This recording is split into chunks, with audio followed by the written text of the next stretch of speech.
Well, hello there, my name is Lovespuds. Welcome back to F1 2011 in career mode. And it's Season 2, Round 8, Valencia for the European Grand Prix, just down the road from Barcelona. So, in the Drivers' Championship we are leading, Constructors we are second, behind Red Bull I believe. Very possibly. But here we go, Race 8, Season 2. Let's do this.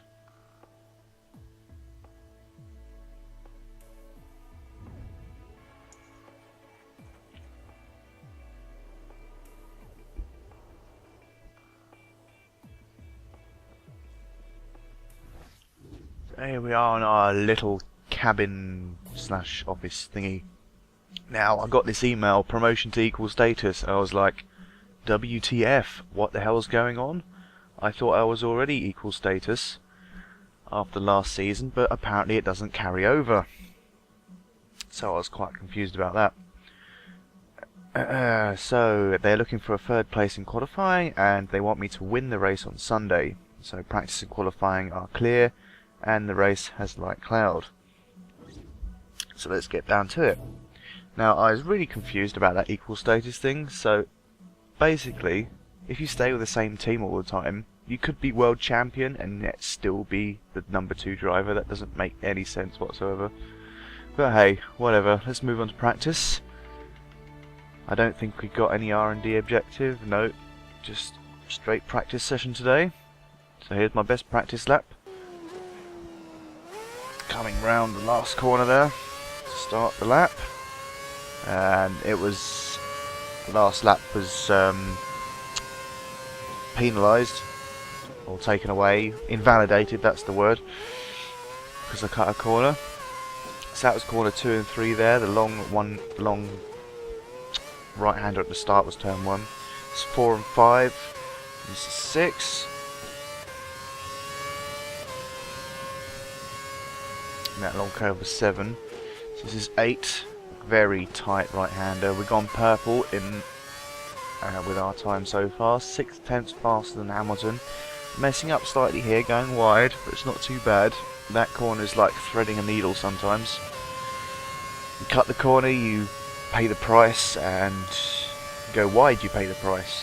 So you have to get that one just right on that occasion. Coming down to which I believe is 12 and 13.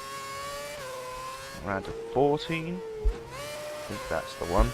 Yeah, and then this is 15, and then 16's right here. Sort of a bent, sort of straight, curves all over the place. We are 3/10 up on Hamilton's time, but this is where I lose the fastest time, going wide on that hairpin turn 17 there. Turn 18 and 19. You need to get the angle just right to go flat out through there. Using up the rest of the curves, hoping DRS. And around here, locking up the right front, around to the final corner, turn 25. And across the line with a nice time of 1:38.280. Which is good enough for third so far. The track is pretty busy at the moment. But eventually we get knocked down to 13th. I don't know why I don't set up a better lap. It's probably because I do too much corner cutting and then go wide too often. So I just called it a day and skipped to qualifying. See, nice clear weather. So get in the car, and I need to finish third or above to meet my objective. Shouldn't be too bad. If I iron out the mistakes from my practice, I should be okay. So going across the line to start our lap, have the DRS open, but close it for that bend because it's quite easy to spin out there if you don't have a setup that's designed for it. Just open the DRS at any opportunity, going around 4 and 5 there. Coming up behind another car here, I don't quite know who that is yet. It is Vettel as I go through the marker signs. Don't worry, they'll magically repair themselves. Now at this point I thought this traffic had ruined my lap, but luckily Vettel moves out of the way, and as we go past Kovalainen I come up the middle. So luckily that wasn't too much time lost out of my lap. Because it's quite amazing how much time you can lose just to be riding behind someone. Sort of eats away at your time. Don't know who that is ahead. It looks like Barrichello as I go straight into the wall there. Luckily it didn't do any real damage. Oh no, it's Perez. It's a Sauber. The white sort of confused me a little bit from a distance. So 1.8.1 for second sector. It's looking pretty good so far. And the DRS Open. I like this final section of corners. They're really nice and fast flowing. You need a good setup to keep yourself on the track as well. So we got a time of 1:36.4. That's looking good. Pole position, fantastic drive, well done. And so it is. It's pole by 1/10 of a second to second place man Button.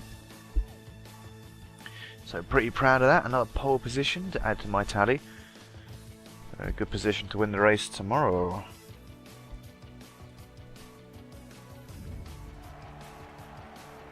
Nice little celebration. Congratulations from Mr. Jensen. I love the slow-mo fist pumping, raising arms thing. It's all good. Nico over there, waving to the crowd. So here it is, race day. And our objective is simple. Win the goddamn race. Finish first. So, just about to go, or not. Just checking the tyres, 92%. Luckily that lap was good enough because I wanted to save the tyres. Car's prepared, let's go. Saving the tyres isn't as much of a concern in the shorter distance racing, but it still helps to have good tyres. You don't want to start off in bad ones.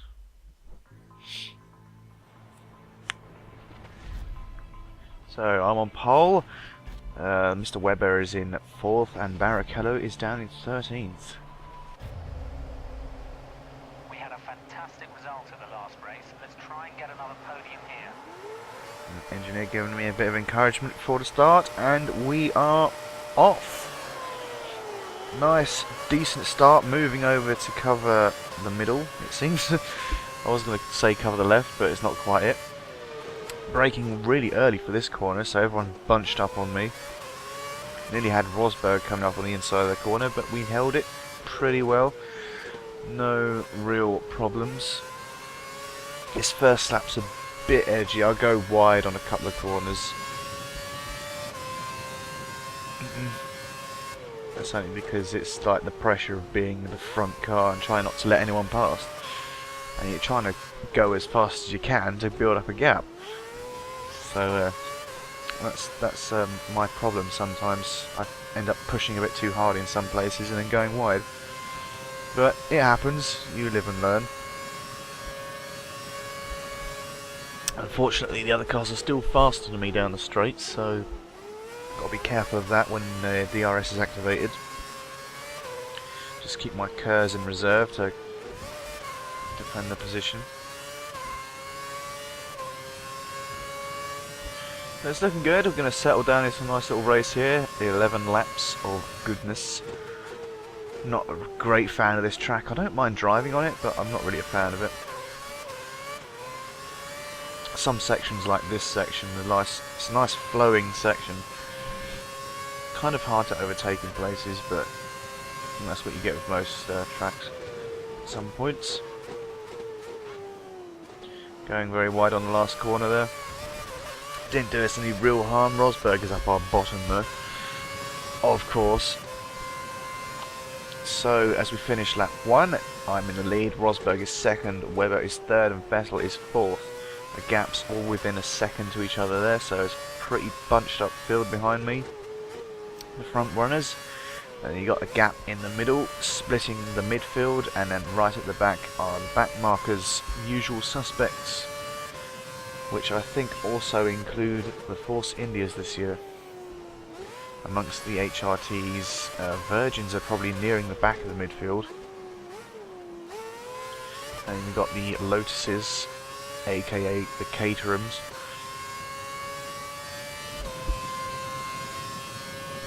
But enough about them. We're at the front with the front runners, holding them up as I love to do. Last year I started off pretty good. I think we had pole last year. I really should check back on my old videos and see where I started and finished. But this year I didn't lose the file, so you actually get to see this race properly, unlike a replay file, which there was last year.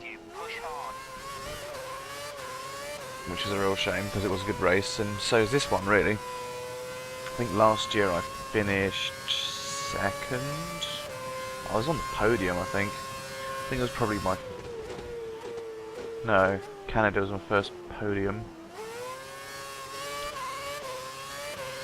But still, yeah. We were looking for that elusive win last year. It didn't quite come until later on in the season. We've already got a couple of wins, or was it 4 or 5 now this season? So we're doing really well at the top of the championship. Let's hope and pray I can win it this year. I don't want to make any mistakes, so I don't want to throw it away at the last minute. But yeah, lap 3 we're on now. DRS is now enabled. The gap to Rosberg is a second. So the gap to the gap from Rosberg to Webber is 1.4 seconds. Our best lap is currently at 1:38.9. So starting off with a good pace. Sort of pulled away a little bit, but I don't know how long that's going to last, considering they will close the gap on the straights and any time where I mess up. Yeah, we're settling down into this race now. Today, as I record this is the 8th of June, Friday. If any of you follow F1, which I'm sure a lot of you do. Car closing in behind as usual. You will know that it's the Canadian Grand Prix this weekend, and I am off work. I am not working this weekend. Well, I am on Sunday night, but still, stuff happens. I have just finished work. It's Friday morning, chilling with a drink. And I'm going to kick back and relax in the afternoon. Going to record some more F1, and then after that I'm going to chill and relax and watch some practice sessions from Canada. See who's the fastest, who's looking really good. I'm assuming it could be a track most suited to the Mercedes, unless the other teams have actually caught up. Because the Mercedes are traditionally quite fast, especially on the straights and things. But the other teams seem to have caught up in their research and development. Because the field is it's really even at the minute. No one can pick a definite front runner at the moment. Alonso is leading the championship, which is pretty cool. I don't mind the guy, he's alright. I prefer if Button was, but he seems to be having a bitch of a season so far, apart from winning the first race. But still, it's a very interesting season. Monaco wasn't exactly the most exciting race you'll ever see, but that's just Monaco. And unfortunately, because of the way tyre management is, everyone was looking after their tyres rather than trying to push on and take position. Which is probably the downfall of these new Pirelli tyres. That everyone's looking after the tyres, and no one's really pushing like balls to the wall racing, you know. Yeah, I mean, yeah, it definitely makes things more interesting in terms of strategy, but there's also the problem of tyre temperatures and the ambient temperature affecting the tyres and then affecting how well the teams do. Because you can do so well setting up the car, judging how the tyres are going to work and the strategy, get that all down. But if the temperature rises or drops by a few degrees, you're screwed, which is a bit annoying, really. They should probably think about that for next year. But anyway, Rosberg is back and all over the back of me. I should probably be going to the pits pretty soon. If not this lap, maybe next lap, because I don't think I have had the call yet. But then again, I can't remember if I go in early or not. Oh yeah, there's the call. I didn't notice, I was looking at another screen. Which is bad really, because I should be watching the racing. After all, I'm commentating on it, of course. My tyres don't look too bad, I could practically go on for another lap. But see what we do here. Now we're going to follow the engineer's advice, go in. Go in cleanly as well. Sometimes I go wide off there and miss the fucking pit entrance. It's looking good so far. Doesn't seem to be any real traffic. 5.2 seconds, that's a bit of a sluggish stop, but yeah, it's not too bad. Seems to be coming up now. We're going to change the fuel measure up to rich, just to have quite a fast lap and compensate for the cold tyres. Coming out alongside Petrov on the Lotus Renaults. Seems to have got the inside line, so he wasn't really a problem. So we come out in 5th, behind Massa. The top 4 should be pitting pretty much soon. As long as I keep this on the track, I should pretty much overtake the lead. And I like to say pretty much a lot, pretty much. I don't know, I'm mental sometimes. I'm just tired. But anyway, we're on lap 6. What else has been going on? Oh god, Petrov's having a go.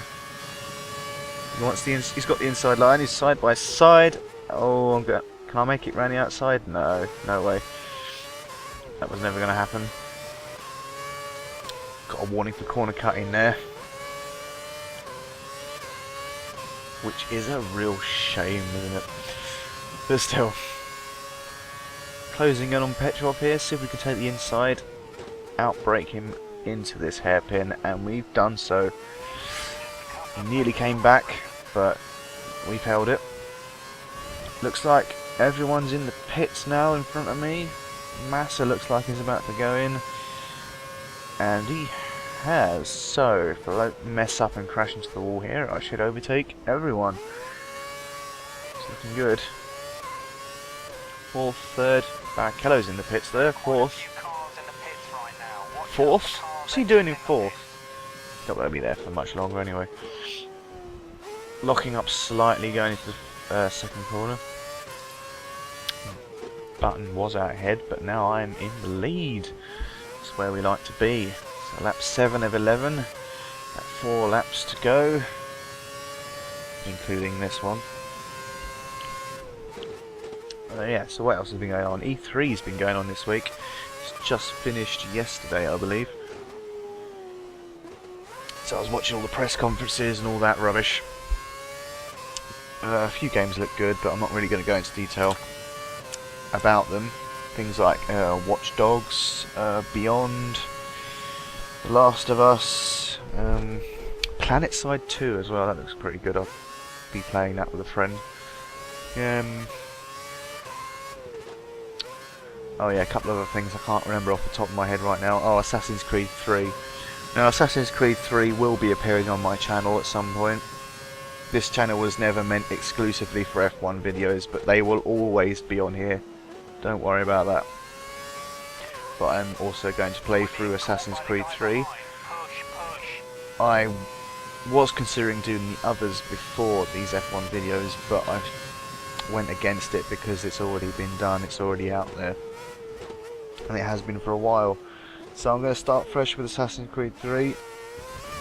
And that will appear on my channel when that releases as well, along with F1 2012.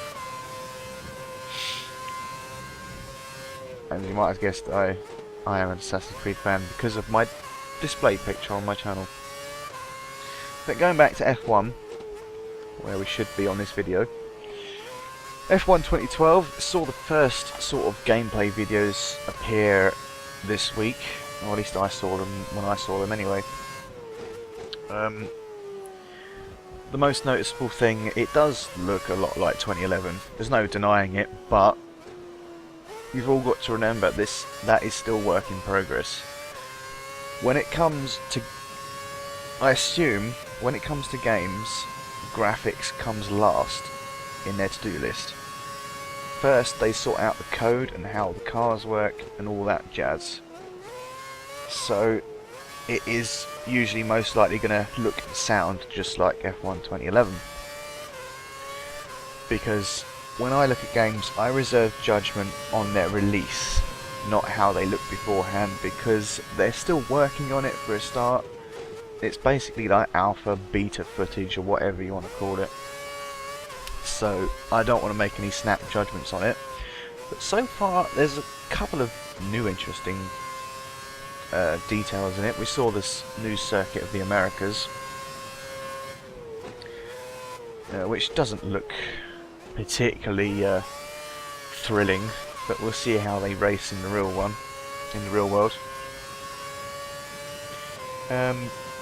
Another thing, brake lockups. God, if I can get my words out, brake lockups. I noticed in 2011 there was no smoke coming off the tyres, which there usually always is when you lock up a brake on these cars. It was nice to see some of those smoke effects coming off the tyres. And you can also change the brake bias in the car. If you ever notice watching F1, the drivers will reach down with their left hand and flick a switch or lever. You see that lever just down in the cockpit there. Can't quite see it at the moment, but you'll see it's just down on the left there. That's to change the brake bias. It sort of helps when you're going around corners to change the bias from the front to the back. If you have like more braking, you know, sort of like, I don't really know how to explain it, but if you have more front bias than rear bias, you're more likely to lock up the front. And if you have more bias at the back, you're more likely to lock up your rears. It sort of helps on certain corners to have bias to either the front or the back. As I prefer to have it more to the back. I don't know why. It's easier for me to go around corners. But yeah, there's not much to say about it really. I mean, more information will come out. I like, well, the new cars obviously are gonna, you know, be new. So all the updates, all the usual shiz that comes with, you know, with the yearly game. You have to update the things, new drivers and coming and going in new cars. Because of course they have that ugly nose this year, which is on all the cars. Apart from the McLaren, so the McLaren car looks good. Even with that strange lip at the front they've got now. Still looking forward to it.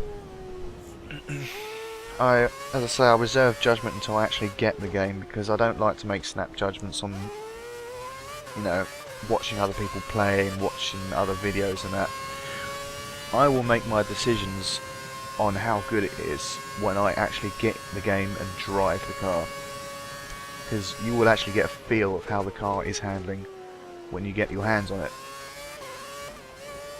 And that's my final word on the matter. But still, that aside, we are on lap 10. As you've seen, the gap's gone up and down to Button.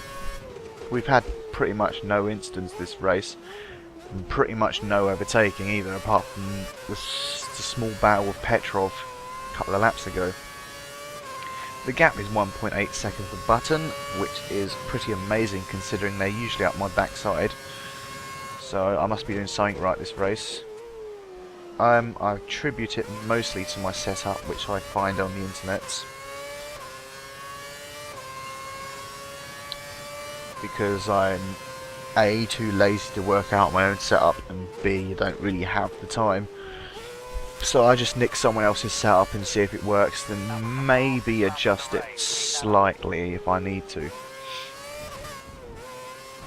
Because, you know, I know what I know what the setups do and all that rubbish, but when I've tried to do it before, I always mess it up. So I take other people's as templates and then maybe adjust it accordingly if I can't get the lap time out of it. And if it isn't the setup, it's my driving, which either can be rubbish or quite good, depending on many factors: my tiredness, the time of day, how I feel, what mood I'm in, etc, etc. But anyway, we can actually see some more cars here. I believe they're back markers, but we're in the final sector now. Last. Well, we're not in the final sector yet. I think we're in the final sector around about now, which is around there, around this hairpin. Yeah, now in sector 3, the final sector. The gap is 2.4 seconds to Button. He seems to have edged off a bit because he probably knows he can't catch me. Yeah, I'm just backing off now because there's no need to overtake them, even though I try. Going straight past. But still, here we are, won the race. Not the most exciting you'll ever see. Things do change in the next race for me. Britain, I done really badly there last year, trying to redeem myself this year. Brilliant, brilliant. That's the double. Pole and the win. But still, you have to wait and see what happens there. I don't want to really give anything away.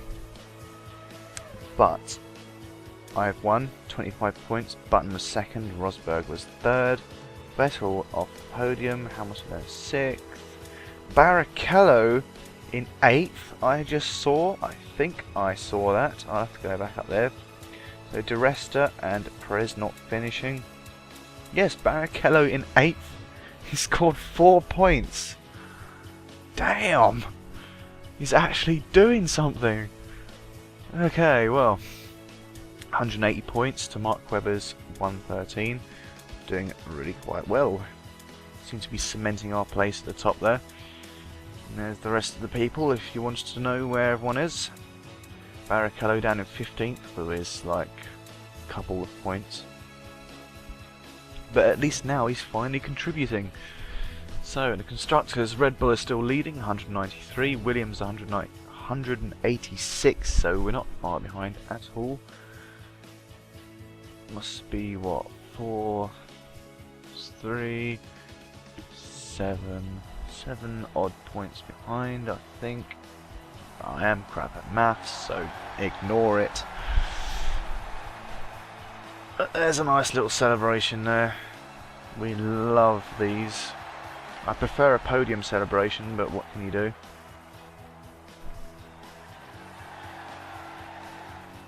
If anyone knows the last game that actually had a podium celebration in it that was F1, please let me know, because I haven't really ever seen one. So have the team been happy with your race pace so far this season? Oh, yeah, sure. We're right where we want to be. Now with you and the team showing the sort of form you've shown so far this season, you must be considering a serious title challenge this year. Sure, I think we're in contention, of course. We're up the top now. You know, there's only so much a driver can do with the tools they're given. So are the team providing you with a car which is capable of winning a world championship this year? Sure, I think the car's quite capable of doing so. And it's proving its worth as I speak. Well, not as I speak, but you know what I mean. So here's an email. 6th win of the season. So we've won 6 races this season. We're doing it really well. Indeed. Considering it's only round 8. It's looking good. But anyway, we move on to United Kingdom. At Silverstone. Need to have a better result this year. I shall see you then, guys.